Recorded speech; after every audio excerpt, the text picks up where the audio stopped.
Back to news. శ్రీవారి దర్శనానికి వచ్చిన ఓ భక్తుడికి తిరుమలలో చేదు అనుభవం ఎదురైంది. ఏలూరుకు చెందిన పద్మనాభం అనే భక్తుడిపై స్కానింగ్ కేంద్రం వద్ద విజిలెన్స్ సిబ్బంది పిడిగుద్దులు గుర్తించారు. దాంతో అతడు తీవ్రంగా గాయపడ్డాడు. దాంతో అతన్ని ఆసుపత్రికి తరలించి చికిత్స అందిస్తున్నారు. బాధితుడు ప్రస్తుతం ప్రాణాపాయ స్థితిలో కొట్టుమిట్టాడుతున్నాడు. బాధితుల ఫిర్యాదు మేరకు కేసు నమోదు చేసుకున్న పోలీసులు ఇద్దరు విజిలెన్స్ సిబ్బంది, ఒక ఎస్పీఎఫ్ సిబ్బందిని అదుపులోకి తీసుకుని ప్రశ్నిస్తున్నారు.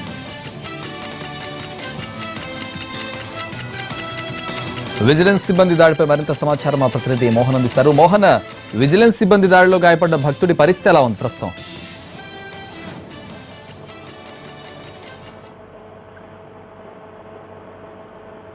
మోహన్,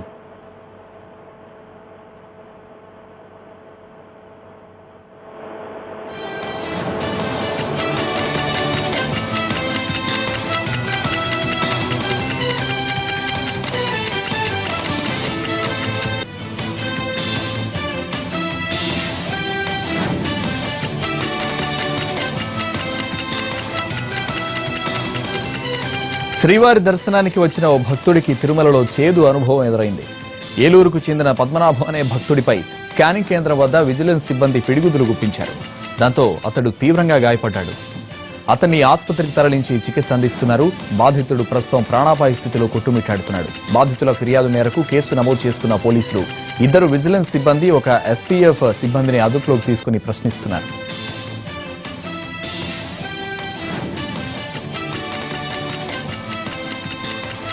విజిలెన్స్ సిబ్బంది దాడిపై మరింత సమాచారం మా ప్రతినిధి మోహన్ అందిస్తారు. మోహన్, విజిలెన్స్ సిబ్బంది దాడిలో గాయపడ్డ భక్తుడి పరిస్థితి ఎలా ఉంది ప్రస్తుతం?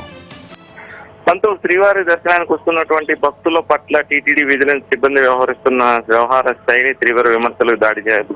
ఈ గతంలో కూడా భక్తులపై దాడికి టీటీడీ విజిలెన్స్ సిబ్బంది పాల్పడినటువంటి ఘటన ఉన్న నేపథ్యంలో నిన్న వేకువ జామున అంటే ఉదయం 1 గంట సమయంలో సర్వదర్శనం క్యూ లైన్ ద్వారా దర్శనాలు ఏలూరు చెందిన భక్త బృందంపై విజిలెన్స్ సిబ్బంది దాడి చేయడంతో అతని పరిస్థితి విషమంగా ఉంది. చావు బతుకుల మధ్య కొట్టుమిట్టాడుతున్నటువంటి ఏలూరు చెందిన పద్మనాభంని తిరుపతి స్విమ్స్ ఆసుపత్రి చికిత్స అందిస్తున్నారు. అతను తీవ్రమైనటువంటి ప్రాణాపాయం పేర్కొంటున్నారు.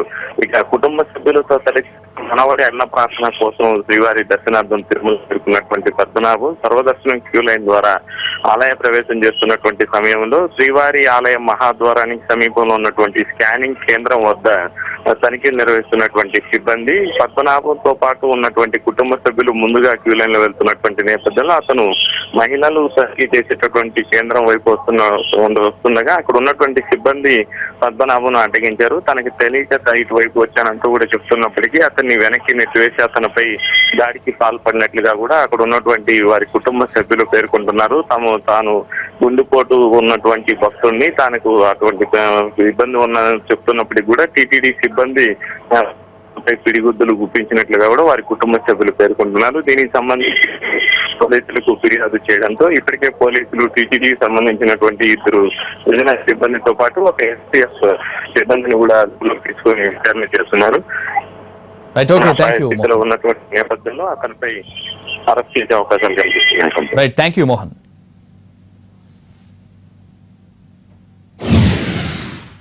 తమకు న్యాయం చేయాలంటూ అగ్రిగోల్డ్ బాధితులు విజయవాడలో చేపట్టిన రిలే నిరాహార దీక్షలు 17వ రోజు కొనసాగుతున్నాయి. తమ సమస్యకు పూర్తి పరిష్కారం చూపే వరకు విజయవాడ వదిలి వెళ్లేది లేదంటున్నారు బాధితులు. మరోవైపు వేల మంది అగ్రిగోల్డ్ బాధితులు విజయవాడకు తరలి వస్తున్నారు. దాంతో అవాంఛనీయ ఘటనలు జరగకుండా నగరంలో భారీ బందోబస్తు ఏర్పాటు చేశారు పోలీసులు.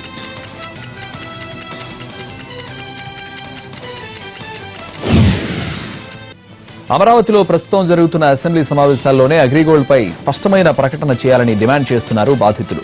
ప్రభుత్వం తమ డిమాండ్కు స్పందించని పక్షంలో రాష్ట్ర వ్యాప్తంగా ప్రత్యక్ష పోరాటానికి దిగుతామంటున్నారు. మరింత సమాచారం మా ప్రతినిధి బాలకృష్ణ అందిస్తారు. Balakrishna, over to you.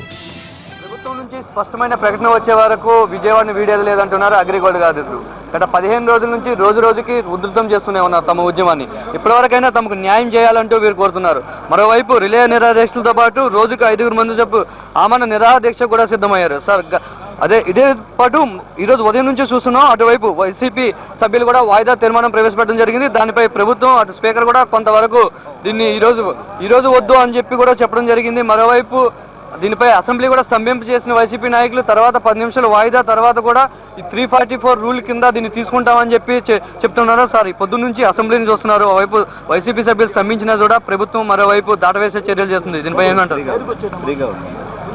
రాష్ట్ర ముఖ్యమంత్రి 2 రోజుల క్రితం స్వయంగా వడ్డీతో సహా అగ్రిగోల్డ్ కంపెనీ నుండి వసూలు చేసి బాధితులను ఆదుకుంటామని శాసనమండలిలో చెప్పారు.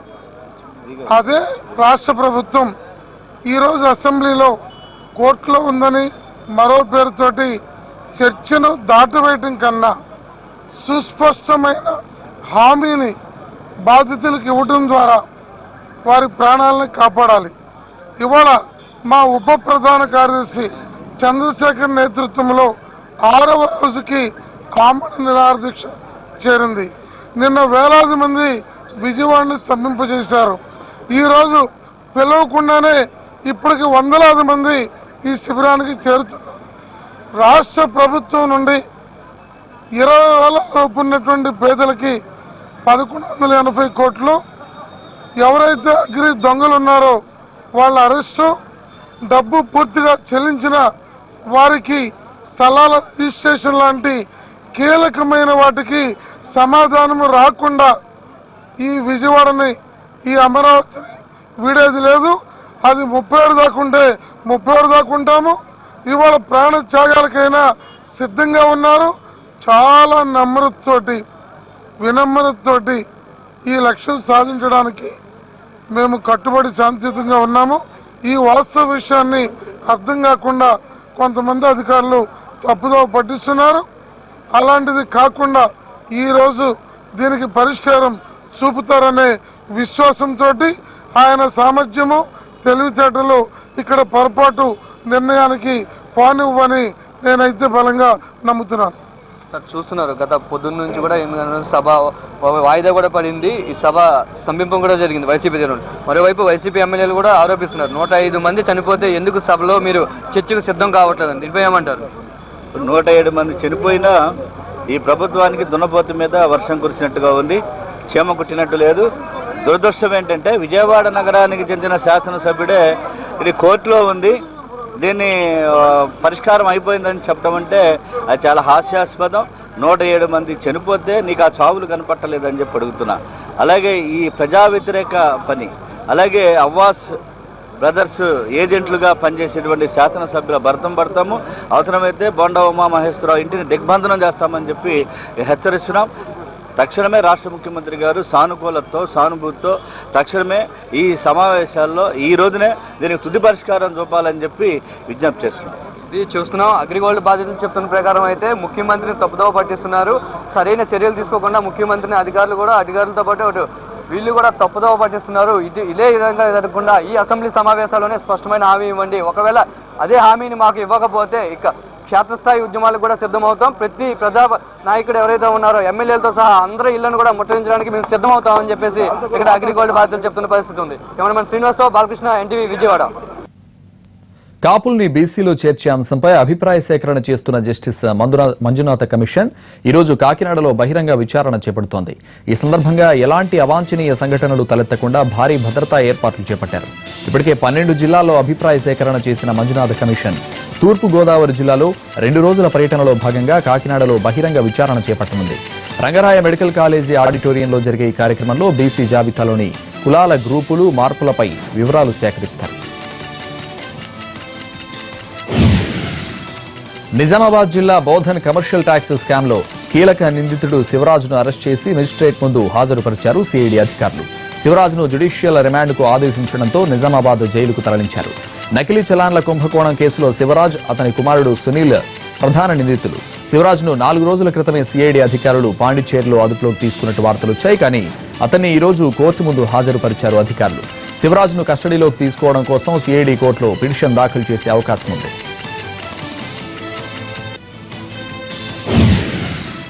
బోధన్ కమర్షియల్ ట్యాక్స్ లో జరిగిన 65 కోట్ల రూపాయల చలానాల కుంభకోణం కేసు రాష్ట్ర వ్యాప్తంగా కలకలం రేపింది. దాంతో ఈ కేసును ప్రతిష్టాత్మకంగా తీసుకున్న ప్రభుత్వం విచారణను సిఐడికి అప్పగించింది. ఈ వ్యవహారంలో బోధన్, హైదరాబాద్ కు చెందిన ఉన్నతాధికారులు, వ్యాపారులు, రైస్ మిల్లర్లతో పాటు పలువురు ప్రజాప్రతినిధుల పాత్ర కూడా ఉన్నట్లు అనుమానాలున్నాయి. ఈ కేసులో కీలక నిందితుడైన శివరాజ్ను సిఐడి అధికారులు తమ కస్టడీ తీసుకుని విచారిస్తే అసలు విషయాలు వెలుగు చూసే అవకాశం ఉంది.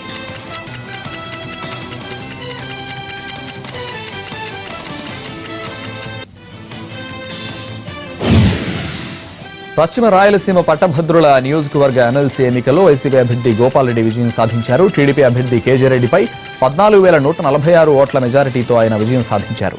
రెండో ప్రాధాన్యత ఓట్ల లెక్కింపు తర్వాత గోపాల్ రెడ్డి ఆధిక్యం దక్కడంతో ఆయన్ను విజేతగా ప్రకటించారు.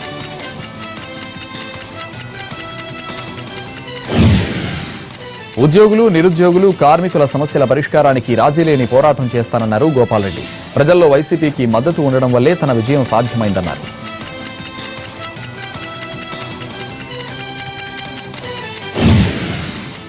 పట్టభద్రుల ఎమ్మెల్సీ స్థానంలో వెనపూస గోపాల్ రెడ్డి విజయం సాధించినందుకు వైసీపీ ఎమ్మెల్యేలు సంతోషంలో మునిగిపోయారు.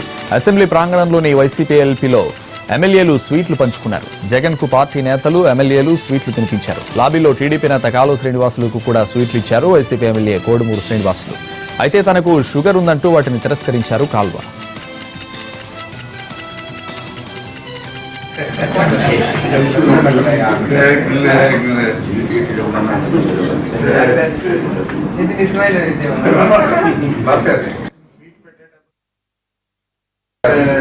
అప్పుడు కూడా ఫోటోలు కలర్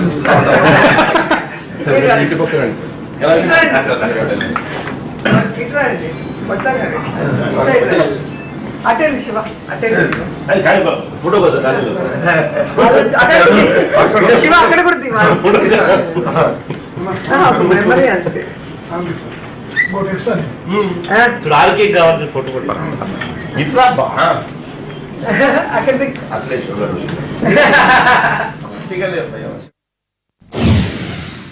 ఉత్తరాంధ్ర పట్టభద్రుల ఎమ్మెల్సీ స్థానంలో టీడీపీ మద్దతుతో బరిలోకి దిగిన బీజేపీ అభ్యర్థి పీవీఎన్ మాధవ్ విజయం సాధించారు. తొలి ప్రాధాన్యత ఓట్ల లెక్కింపు నుంచి ఆయన పీడీఎఫ్ అభ్యర్థి అజయ్ శర్మ కన్నా ముందంజలో ఉన్నారు.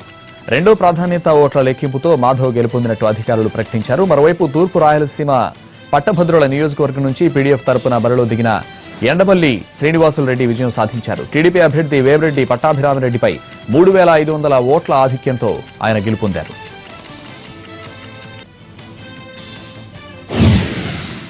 తిరుపతి వకులమాత ఆలయం వద్ద విషాదం చోటు చేసుకుంది. స్థానికంగా ఉన్న పాతకాల్వ కొలనులో బట్టలు ఉతకడానికి వెళ్లి తల్లితో పాటు 2 చిన్నారులు మృతి చెందారు. ఘటనలో ఆదిలక్ష్మితో పాటు 5 ఏళ్ల భార్గవి, 4 ఏళ్ల సురేష్ ప్రాణాలు కోల్పోయారు. ఒకే కుటుంబానికి చెందిన 3 మృతి చెందడంతో పాతకాల్వ పరిసరాల్లో విషాదం నెలకొంది.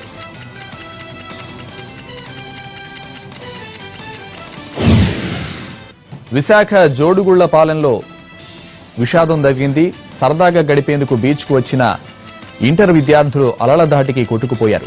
మధురవాడ ప్రాంతానికి చెందిన అమృత, కళ్యాణ్, అనిల్, రాజేష్లు పరీక్షలు పూర్తవడంతో జోడుగుళ్లపాలెం బీచ్కు వచ్చారు.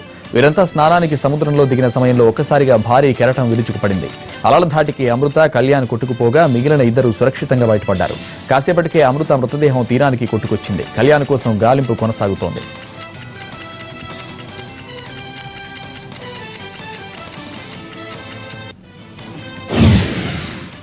రంగారెడ్డి జిల్లా కొత్తూరులో టీ కొట్టులో మంటలు రేగాయి. విషయం తెలుసుకున్న ఫైర్ సిబ్బంది అక్కడికి చేరుకుని మంటలను ఆర్పేశారు. అందులో మృతదేహాన్ని గుర్తించారు. మంటల్లో చిక్కుకుని ఆ వ్యక్తి చనిపోయారు. ఇది ప్రమాదమా లేకపోతే ఎవరైనా కావాలని చేశారని దానిపై పోలీసులు దర్యాప్తు చేస్తున్నారు.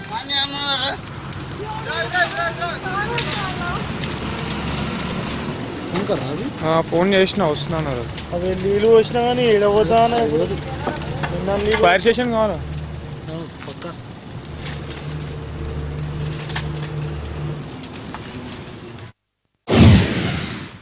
తమిళనాడులో కీలక పరిణామాలు జరుగుతున్నాయి. అన్నాడీఎంకే పార్టీ సింబల్పై ఈరోజు కీలక ప్రకటన చేయనుంది ఈసీ.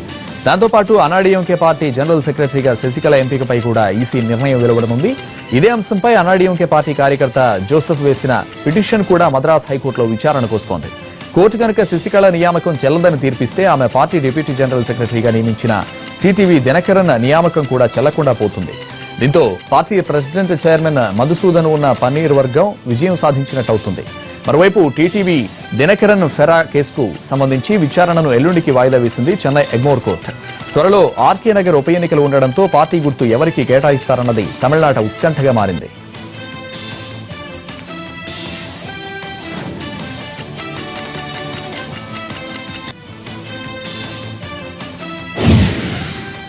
తెలంగాణ అసెంబ్లీలో మంత్రి కేటీఆర్ మాట్లాడుతున్నారు. లైవ్ లో చూద్దాం. అధ్యక్ష, రాష్ట్ర ప్రభుత్వం తీసుకున్న ఈ కార్యక్రమాలు, జిహెచ్ఎంసీలో తీసుకున్న వివిధ సంస్కరణల వల్ల గత సంవత్సరం 274వ స్థానంలో స్వచ్ఛ భారత్ ర్యాంకింగ్స్ లో ఉన్న హైదరాబాద్ పట్టణం ఈ సంవత్సరం 19వ స్థానానికి ఎగబాకిందనే విషయాన్ని కూడా నేను గౌరవ సభ్యులందరూ కూడా ఈ సందర్భంగా తెలియజేస్తా ఉన్నా అధ్యక్ష. ఆ 19వ స్థానం నుంచి టాప్ 5 లోకి రావాలనే ఒక ప్రయాస కూడా చేస్తా ఉన్నాం అధ్యక్ష. తెలంగాణ ప్రభుత్వం తీసుకున్న కార్యక్రమాల వల్ల కొంతమంది గౌరవ సభ్యులు మాట్లాడుతూ అన్నారు అధ్యక్ష, కొత్తగా ఏ వాహనాలు కొనలేదన్నారు అధ్యక్ష. అది పూర్తిగా సత్యదూరం అధ్యక్ష. ఒక హైదరాబాద్ మహానగరంలోనే 2000 ఆటో టిప్పర్లను కొనుగోలు చేశాం. గతంలో హైదరాబాద్ పట్టణంలో ప్రతిరోజు 3500 మెట్రిక్ టన్నుల చెత్త ఉత్పత్తి అయ్యేది. కానీ ఈ రోజు తెలంగాణ ప్రభుత్వం తీసుకున్న నిర్ణయం వల్ల గౌరవ ముఖ్యమంత్రి గారి ఆదేశాల మేరకు 2000 ఆటో టిప్పర్లను జిహెచ్ఎంసీకి సమకూర్చడం మూలాన ఈ రోజు ఆ 3500 మెట్రిక్ టన్నుల చెత్త దాదాపు 1000 టన్నులు పెరిగి. ఇవి 30/60 విశేషాలు. నెక్స్ట్ హలో డాక్టర్ ప్రసారం అవుతుంది. నమస్తే.